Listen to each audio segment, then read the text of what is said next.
Assalamualaikum, hai teman-teman. Hari ini saya akan menjelaskan sedikit tentang jamur yang ada pada makanan yang kita konsumsi sehari-hari. Kita akan melihat seperti apa sih bentuk jamur yang ada pada nasi, roti, dan tempe yang kita temui sehari-hari. Nah, lalu apa sih tujuan dari video ini? Tujuannya yaitu agar teman-teman semua dapat mengamati jamur yang tumbuh pada makanan tersebut dengan sebuah alat yaitu mikroskop. Sebelum mulai pengamatan, mari kita simak apa sih mikroskop itu dan bagaimana cara penggunaannya. Selanjutnya kita akan berkenalan dengan jamur. Mikroskop adalah sebuah alat yang digunakan untuk melihat objek yang terlalu kecil yang tidak terlihat secara kasat mata.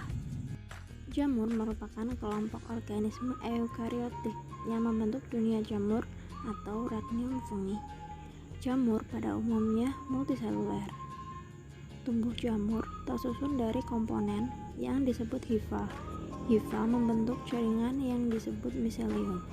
Miselium yang menyusun jalinan semu menjadi sebuah tubuh buah. Hifa membentuk benang yang tersusun dari dinding berbentuk pipa. Untuk bahan-bahan yang kita gunakan hanya roti, tempe, dan nasi yang telah ditemui jamur ya. Lalu alat yang kita gunakan antara lain mikroskop, gelas objek, dek gelas, dan jarum. Cara penggunaannya, pertama-tama kita ambil sedikit bagian dari sampel. Di sini kita ambil contoh sampel pada roti menggunakan alat bantu berupa jarum. Kemudian letakkan pada gelas objek dan tutup dengan dek gelas. Lalu tambahkan 1 tetes aquades.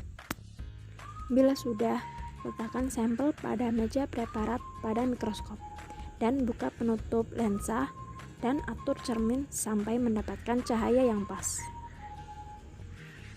Atur lensa sampai fokus, kemudian cari dan amati bentuk jamurnya.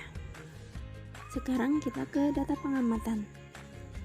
Yang pertama yaitu jamur tempe.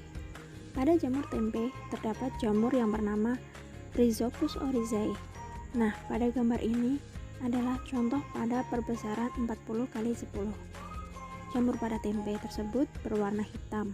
Terdapat cabang-cabang berupa hifa dan pada ujung hifa ada sporangium. Yang kedua yaitu jamur roti. Pada jamur roti terdapat jamur bernama Rhizopus stolonifer dengan perbesaran 10x40.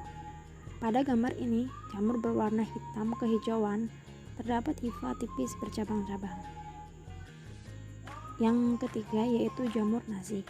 Jamur pada nasi ini bernama Aspergillus oryzae dengan perbesaran 10x10. Di sini terlihat serat-serat seperti benang halus berupa hifa dan sporangium yang berukuran cukup besar. Kemudian kita ke pembahasan. Yang pertama yaitu jamur pada tempe atau Rhizopus oryzae. Merupakan jamur yang sering digunakan dalam pembuatan tempe. Jamur ini aman untuk dikonsumsi karena tidak menghasilkan toksin dan menghasilkan asam laktat. Yang kedua yaitu jamur pada roti atau Rhizopus stolonifer. Jamur ini dapat tumbuh pada suhu 5 derajat Celcius sampai 37 derajat Celcius. Namun optimumnya pada suhu 25 derajat Celcius. Jamur ini menyebabkan kerusakan pada roti karena spora tersebut berada di udara, tanah, atau diri kita yang jika jatuh pada roti maka spora tersebut akan tumbuh dengan sangat cepat.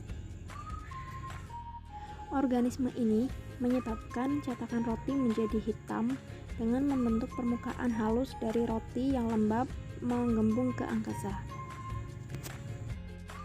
Yang ketiga yaitu jamur pada nasi atau Aspergillus oryzae.